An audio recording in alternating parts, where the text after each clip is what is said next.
Experience, do you hear defendants when they're in the interview rooms talk to themselves or talk out loud once detectives are not in the room? Yes. And generally, what is the reasoning for that? It's different every single time. Sometimes it's them trying to get their story straight. It's sometimes, again, it's different every single time. Sure. Did it appear to you in watching this, I know you were there for a good portion of what we watched, but rewatching it even now, did it appear the defendant was aware that there were cameras in the room? Yes, he did. I think that's why in this situation he was talking to himself. Okay, and what do you mean by that? He knew we were watching. Okay. Do you often see that where defendants will make statements just for the benefit of the police officers listening? Occasionally not. It's not super common. Okay. They usually don't sit in that seat. They're usually facing away from that camera. Okay, so normally they sit on the end of the table as well. Yes, so the dome camera is not in their direct line of sight. Okay.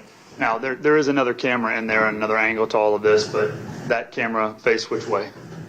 That camera is in the fire extinguisher thing. Okay, so it would have captured you or Sergeant Jorstadt there sitting at the table? Yes. Okay.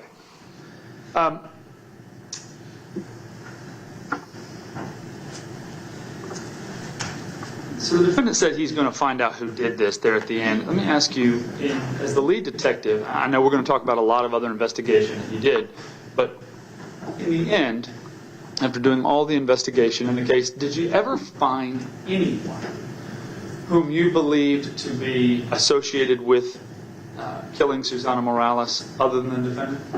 No.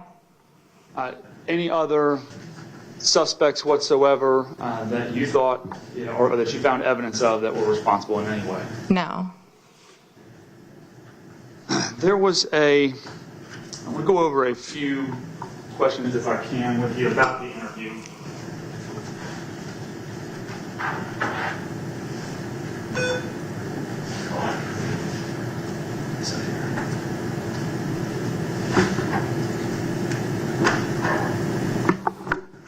And just, Your Honor, for the court's purposes, my questioning will continue for quite a lot longer than we have today, so whenever the court wants me to stop, okay, just let me know. I will.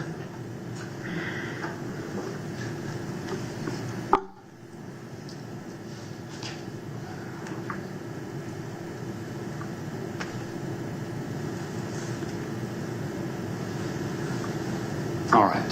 So during the interview, just in short, from your interview of him and also the review of the other people who were interviewing him, did the defendant ever admit to knowing or ever seeing Susana? No. Now, there was a time, and I'm going to bring it up here for us in that interview, so that we don't have to watch 3 hours and 45 minutes. There's a portion of the interview that I want to just bring you back to right here. This is just do you know where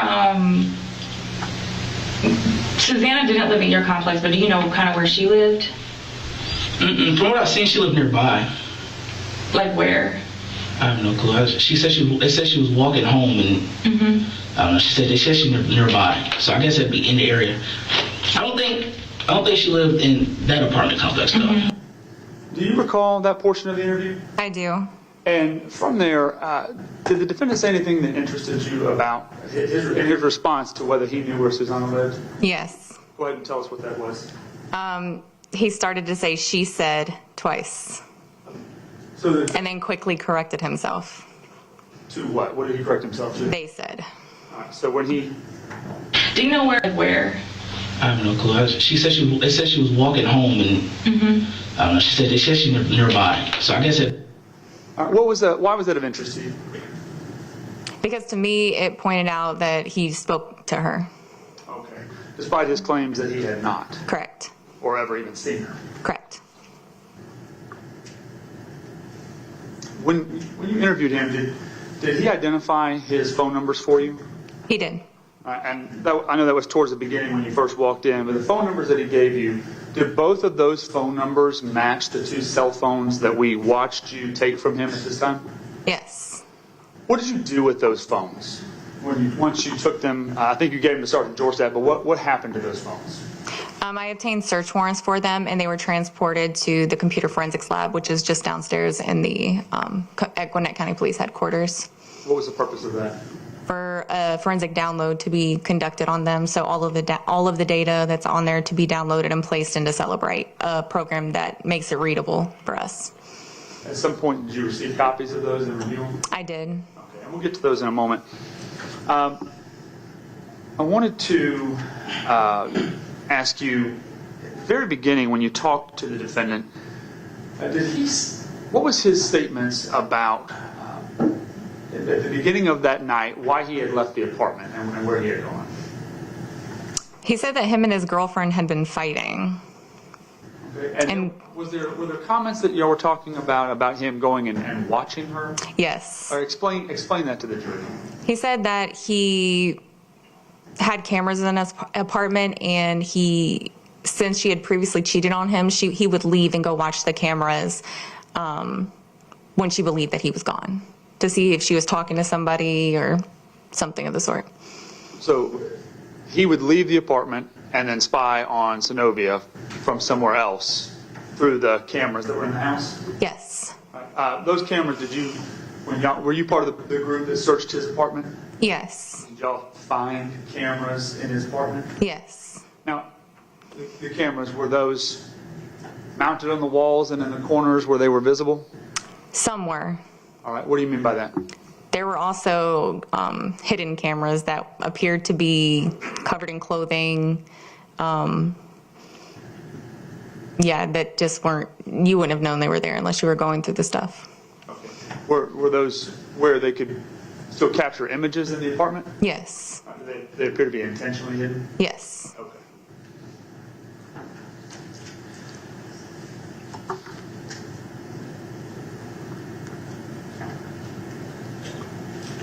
Now, I want to ask you, initially, did you guys inquire of the defendant about whether he had gone anywhere towards where Susana's body was located? Yes. What was his answer to that? No.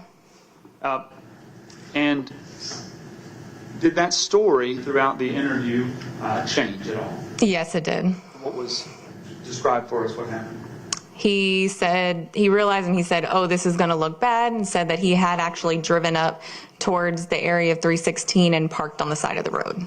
Okay. At any point during the interview, did he ever say that he had ever gone into the woods there off the side of Highway 316? No, he actually said he sat in his truck. Did he ever say he even got out of his vehicle at any point while he was out on the side of 316? Your Honor, I'm going to object going through the whole video again. We just spent 3.5 hours watching it. So obviously, Judge, I know the video speaks for itself, but we did just watch 3 hours and 30 minutes of video. So I'm just asking Detective Carter to recall large portions of his statements from them. I think that's an appropriate line of questioning in this case. I'm going to overrule the objection, and we can't go over the entire interview. I understand that. Okay. I don't intend to play it again and for us to Look, watch. no, but I mean, I want you to limit your questions to Absolutely, Judge. important matters from the video. I want to take you to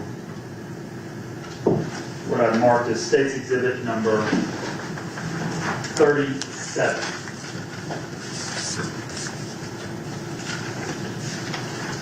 I'm going to show it to Ms. Drake first.